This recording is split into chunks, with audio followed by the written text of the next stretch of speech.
আপনি আমি আমরা দুনিয়াতে চলার পথে যাদেরকে দুশমন শত্রু মনে করি, মূলত তারা আমাদের জীবনের জন্য একটা মহাশক্তি। দুশমন যখন আপনার পিছনে দুশমনি করে আপনাকে নামাবে, রহমান তখন আপনার ধৈর্য দেখে আপনাকে উপরে তুলবে।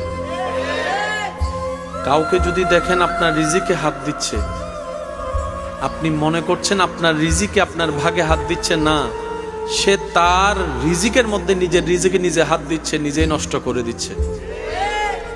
একটা কথা মনে এবং মাথায় বসায় রাখবেন, যখন দুনিয়া পিছনে লাগবে ক্ষতির জন্য, কষ্ট দেওয়ার জন্য, অপমান করার জন্য, লাঞ্ছিত করার জন্য, শত্রুতামি করবে, আপনার কাজ হচ্ছে রবের উপর ভরসা করে নবীর প্রেমটা অন্তরে রেখে রবের হুকুমের অপেক্ষা করা।